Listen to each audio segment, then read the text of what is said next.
સલોમાનિયા ઊંચા પહાડો પર એક સુંદર અને યુવાન છોકરી એકલી કપડાથી બનેલી એક નાનકડી ઝૂંપડીમાં રહેતી હતી. વર્ષોથી તેની પાસે કોઈ આવ્યું ન હતું.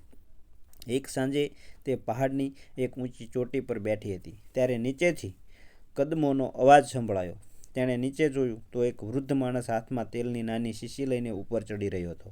આટલા સમય પછી કોઈને આવતા જોઈ તેનું હૃદય ધબકી ઉઠ્યું. તેણે બૂમ પાડી, "સાંભળો, અહીં આવો." વૃદ્ધે અવાજ સાંભળીને ડગલા રોકી લીધા અને પછી ધીરે ધીરે ઉપર ચડવા લાગ્યો. છોકરી તેની તરફ વધી અને જ્યારે તે ચોટી પર પહોંચ્યો ત્યારે તેનો હાથ પકડીને તેને એક સુમસાન ખડક તરફ લઈ જવા લાગી. વૃદ્ધે નવાઈ પામીને પૂછ્યું, "ક્યાં લઈ જાય છે મને? મારો હાથ કેમ પકડ્યો છે?" અકેલીએ કંઈ ન કહ્યું, બસ મજબૂતીથી હાથ પકડી રાખ્યો. જ્યારે તેઓ એક ઊંચા સુમસામ ખડક પર પહોંચ્યા ત્યારે વૃદ્ધ બોલ્યો, "હું એક માલિશ કરનાર એટલે કે માલિશો છું." છોકરીના ચહેરા પર હળવું સ્મિત આવી ગયું. "શું તમે મારા પગની માલિશ કરી શકો છો?" વૃદ્ધ ખચકાયો, "હું તો પુરુષોની માલિશ કરું છું, તું તો છોકરી છે." અકલીએ અચાનક પોતાની પીંડી પકડીને બેસી ગઈ. "ઓહ, બહુ દુખાવો થાય છે." વૃદ્ધ પાસે આવીને બોલ્યો, "ક્યાં દુખે છે? બતાવો." તેણે ધીમેથી પીંડી પર તેલ લગાવીને માલિશ શરૂ કરી. છોકરીએ આંખો બંધ કરી દીધી. ચહેરા પર શાંતિનો ભાવ આવી ગયો, જાણે કે કોઈ મકસદનું પહેલું પગલું પૂરું થઈ ગયું હોય. રાત પડવા લાગી તો વૃદ્ધ ઉઠીને નીચે જવા લાગ્યો. છોકરીએ તેને રોક્યો, "આટલા બધા અંધારું થઈ ગયું છે, આજે અહીં જ રોકાઈ જાઓ." તે કંઈક વિચારીને રોકાઈ ગયો. બંને ફરી પહાડની ચોટી પર તેની ઝૂંપડી પાસે પહોંચ્યા. વૃદ્ધે જોયું તો આ બહુ નાની ઝૂંપડી છે. અહીં તો એક જ માણસ ઊંઘી શકે છે. અકલી હસતા બોલી, "તો આપણે બહાર ખડક પર જ ઊંઘી જઈએ." તેણે ચટાઈ બિછાવી અને વૃદ્ધને બેસવા ઈશારો કર્યો. બેસતી વખતે છોકરીની નજર જ તેની તેલની શીશી પર પડી. તેણે પૂછ્યું, "માલિશના કેટલા પૈસા લો છો?" વૃદ્ધ બોલ્યો, "જે કોઈ આપો તે." છોકરી મુસ્કરાઈ પછી ઝૂંપડીમાં જઈને લાકડા લાવી, આગ સળગાવી અને 2 ઈંડા બાફીને એની સામે રાખ્યા. વૃદ્ધ બોલ્યો, "આની શું જરૂર હતી?" અકલીએ કહ્યું, "ઠંડી બહુ છે, આ ખાઈ લો, તાકાત મળી જશે." વૃદ્ધ ચૂપચાપ ઈંડા ખાતો રહ્યો. તેણે પૂછ્યું, "તું નહીં ખાય?" છોકરીએ જવાબ આપ્યો, "મને ઠંડી નથી લાગતી. આ તમારા માટે છે." વૃદ્ધ તેની વાત સમજી ન શક્યો અને બંને ઈંડા ખાઈ લીધા. રાત થતાં જ બંને ચટાઈ પર સૂઈ ગયા અને ઊંડી નિંદ્રામાં સરી પડ્યા. સવારનો હળવો તડકો પહાડો પર ફેલાઈ રહ્યો હતો, પરંતુ વૃદ્ધ હજી ઊંડી ઊંઘમાં હતો. અકલી ચૂપચાપ ઉઠી અને પાસેના એક ઊંચા ખડક પર જઈને પોતાનો હાથ પકડીને બેસી ગઈ. અચાનક તે જોરથી બૂમો પાડવા લાગી, "અરે, મારો હાથ જાણે આગ લાગી હોય." તેની દર્દભરી ચીસો સાંભળી વૃદ્ધ હડબડાઈને જાગી ગયો અને ઘૂંટણીએ બેસી ગયો. "ક્યાં દુખે છે?" છોકરીએ તેના હાથ બતાવ્યો. વૃદ્ધે સાવધાનીથી તેને સ્પર્શ કર્યો અને તેલ લગાવીને માલિશ કરવા લાગ્યો. અકલીએ આંખો બંધ કરી દીધી. ચહેરા પર એક અજીબ શાંતિ ઉતરી આવી, જાણે તે બીજી જ દુનિયામાં ખોવાઈ ગઈ હોય. વૃદ્ધ ગંભીર સ્વરે બોલ્યો, "તારા શરીરમાં આટલા છુપા દુખાવા કેમ લાગે છે? વર્ષોથી કોઈએ તારો ખ્યાલ નથી રાખ્યો." છોકરીનો અવાજ ધીમો પડી ગયો, "અત્યાર સુધી કોઈએ નથી રાખ્યો, પણ તમે રાખી શકો છો." આ સાંભળી વૃદ્ધ થોડીવાર ચૂપ રહ્યો. તેની આંખોમાં હળવી ચમક અને મૂંઝવણ આવી ગઈ. અચાનક અકલી ઉઠી અને ઝડપથી એક મોટા પથ્થર પાછળ ચાલી ગઈ. વૃદ્ધ હેરાન થઈને પાછળ ગયો અને જોયું તો તે છુપાઈને તેને જોઈ રહી હતી. "અહીં કેમ બેઠી છે?" તેણે પૂછ્યું. છોકરી બોલી, "આ જગ્યા કેટલી શાંત છે. અહીં ફક્ત તમે અને હું છીએ." પછી તે ગંભીર થઈને બોલી, "હવે કહો, તમારો ઈરાદો શું છે? અહીં જ રહેશો કે પાછા જશો?" વૃદ્ધ કંઈ ન બોલ્યો. બંને વચ્ચે થોડી શાંતિ રહી. પછી છોકરી ઉઠી, ચહેરા પર તોફાની સ્મિત આવ્યું. "ચાલો, આજે હું તમને કંઈક ખાસ ખવડાવું છું. તમે મારા પહેલા મહેમાન છો." તેઓ ઝૂંપડીમાં પહોંચ્યા. તેણે આગ સળગાવી અને આ વખતે માંસનો એક નાનો ટુકડો રાંધવા લાગી. વૃદ્ધે નવાઈ પામી પૂછ્યું, "આ ક્યાંથી આવ્યું?" અકલી મુસ્કરાઈને બોલી, "તમારા આવ્યા પહેલાં જ પણ અહીં કોઈ આવ્યું હતું, પણ હવે તે ખીણમાં બહુ નીચે છે." વૃદ્ધ તેની વાત સાંભળી થોડો ચોંકી ગયો, પણ કંઈ ન કહ્યું. જમવાનું તૈયાર થયું તો બંને સાથે બેસીને ખાધું. સાંજ પડવા લાગી. ઠંડો પવન વહેવા લાગ્યો. અકલી તેનો હાથ પકડ્યો અને પહાડના ઊંચા ખડક પર લઈ ગઈ. ત્યાં બેસીને કહ્યું, "આજે તમે મારા માથાની માલિશ કરશો. બહુ દુખે છે." વૃદ્ધ થોડીવાર વિચારતો રહ્યો. પછી બોલ્યો, "જો તમને શાંતિ મળતી હોય તો હું દરેક દુખાવો ઓછો કરવા પ્રયત્ન કરીશ." તેણે ધીમે ધીમે તેના માથાની માલિશ કરી અને તે શાંત થઈને બેસી રહી. ત્યારબાદ તેઓ ઝૂંપડી પાસે પાછા ફર્યા. છોકરીએ લાકડા ભેગા કરી, બહાર આગ સળગાવી અને બંને પાસે બેસી ગયા. અકલીએ તેની આંખોમાં જોઈને પૂછ્યું, "શું તમે એકલા છો?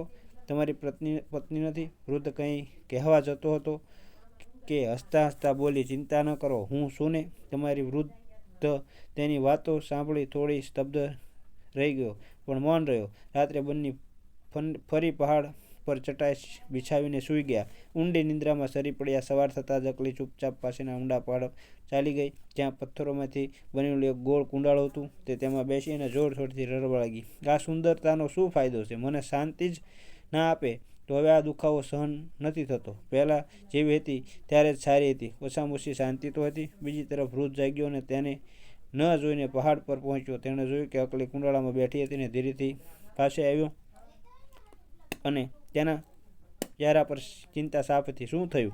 તું અહીં કેમ બેઠી છે? અકલીએ જલ્દીથી આંસુ લૂછી નાખ્યા અને કહ્યું, કંઈ નહીં, બસ એમ જ આવી હતી. પગમાં થોડો દુખાવો છે. વૃદ્ધે તેનો પગ સીધો કર્યો અને તેને લઈને ઝૂંપડીની અંદર આવી ગયો. અંદર પહોંચતા તેણે પૂછ્યું, આ શું છે? તને રોજ દુખાવો કેમ થાય છે? અને તે પહાડ પર કેમ ગઈ હતી? છોકરીએ ધીમાસમાં કહ્યું, આ મારી સજા છે અને હું આ બધું તમારા માટે કરી રહી છું.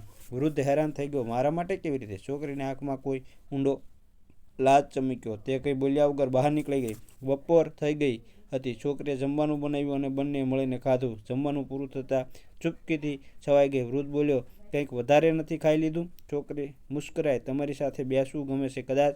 એટલે જ વૃદ્ધ બોલ્યો, તું અજીબ છે. એક દિવસ ભૂખી લાગે છે અને બીજે દિવસે માંસ રાંધી લાવે છે. છોકરી હસી પડી. ક્યારેક ભૂખ પેટમાં નહીં દિલમાં હોય છે. વૃદ્ધ ગંભીર થઈને બોલ્યું, તારી વાતો ગૂંચવી નાખે છે. કહેવા શું માંગે છે? છોકરીએ નરમાશથી કહ્યું, અત્યારે કંઈ નહીં, બસ આજની રાત પણ અહીં રોકાઈ જશો ને?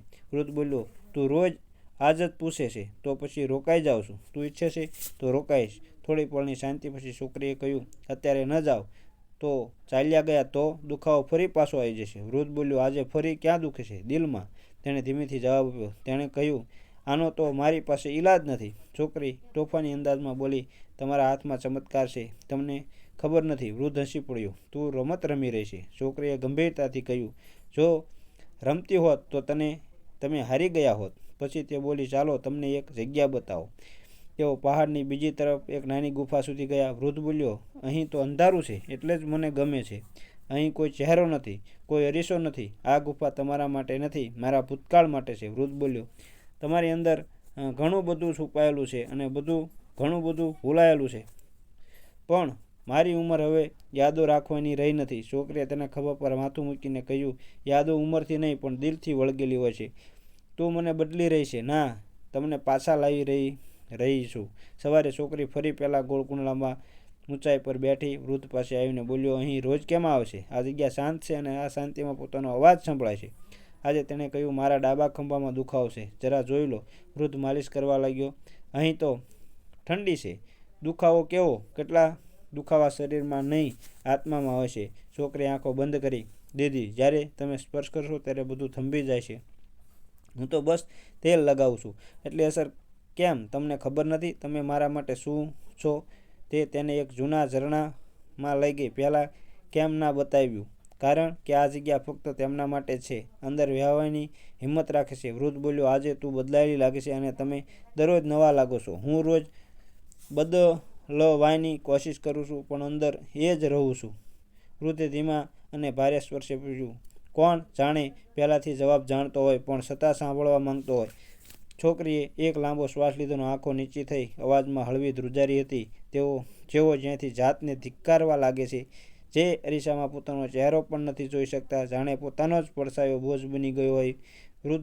વૃદ્ધ તેને જોતો રહ્યો. બંને વચ્ચે થીજી ગયેલી શાંતિ ફેલાઈ ગઈ. પહાડો પરથી આવતો ઠંડો પવન તેમની વચ્ચે પસાર થઈ રહ્યો હતો, પણ કંઈ ન બન્યું. અંતે વૃદ્ધ ધીમેથી પૂછ્યું, આ બધું તું કેવી રીતે સહન કરી લેશે? છોકરીનો અવાજ ધીમો અને સ્પષ્ટ હતો. સહન નહીં, કદાચ રાહ છે. શેની? તમારી શાંતિ તૂટવાની.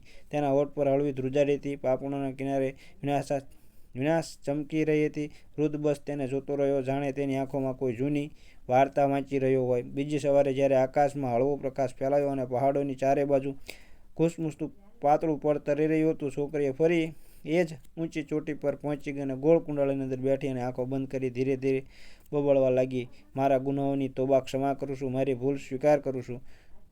બસ મને મારી શાંતિ પાછી મળી જાય. આ રૂપ, આ જુવાની મારે નથી જોઈતી. તેના અવાજમાં થાક, ડર અને આશા બધું ભળી ગયું હતું. એટલામાં પાછળથી વૃદ્ધના કદમોનો અવાજ આવ્યો. તે ચૂપચાપ પાસે આવ્યો અને તેના શબ્દો સાંભળતો રહ્યો. તારી આંખોમાં કંઈક એવું છે જે મેં વર્ષો પહેલાં કોઈ બીજામાં જોયું હતું.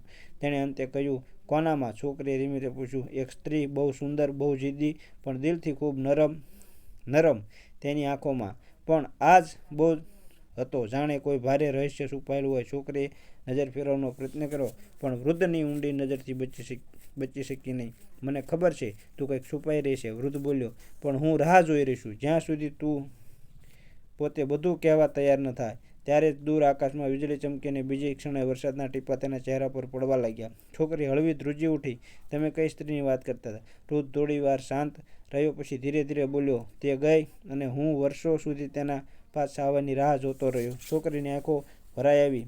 જો તે સ્ત્રી પાછી આવી જાય તો હું તેને કંઈ નહીં પૂછું, બસ એટલું જ ઈચ્છીશ કે તે મારી સાથે ખુશીથી રહે. છોકરીના હોઠે વાત અટકી ગઈ. જો તે સ્ત્રી હું જ હોઉં તો? વૃદ્ધ ત્યાં જ થંભી ગયો, જાણે તેના શ્વાસ અટકી ગયા હોય. હું એ જ છું જેણે તમને વર્ષો પહેલાં છોડી દીધા હતા. વૃદ્ધની આંખો પણ ભીંજાઈ ગઈ.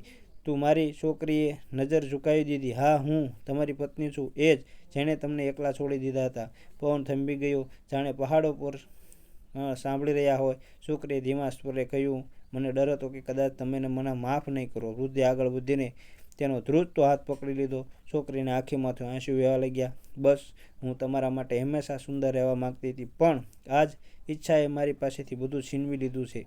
શું થયું હતું તારી સાથે? આજે બધું સાચું કહી દે, વૃદ્ધ બોલ્યો. છોકરીએ ઊંડો શ્વાસ લીધો. તે દિવસે હું એકલી નીકળી પડી.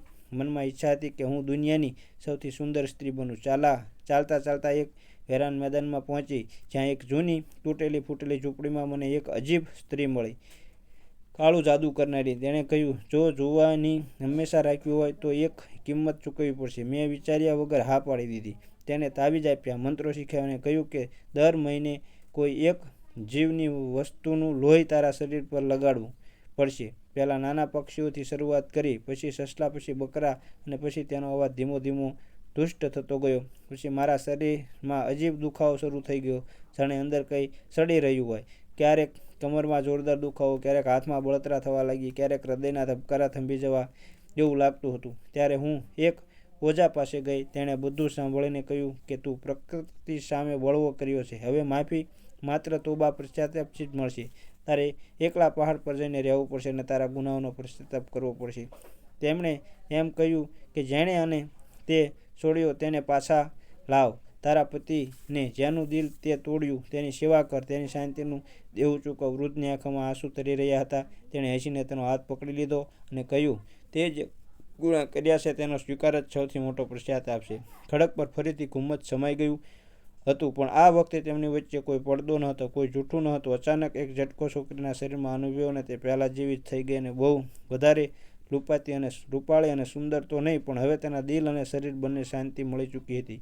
પછી તેઓ બંને ત્યાંથી પોતાના ઘરે પાછા ફર્યા અને હસી ખુશીથી જિંદગી વિતાવવા લાગ્યા. આ વાર્તા આપણને શીખવે છે કે કુદરતી પ્રક્રિયાઓ સાથે ચેડા કરવાના પરિણામો ગંભીર હોય છે, પરંતુ સાચા દિલનો પશ્ચાતાપ અને ક્ષમા બધું જ ઠીક કરી શકે છે. મિત્રો, આ વાર્તા સારી લાગી હોય તો ચેનલને લાઇક, શેર અને સબસ્ક્રાઈબ કરવાનું ભૂલતા નહીં, અને સાથે સાથે બેલ આઇકનને પણ દબાવી દેજો.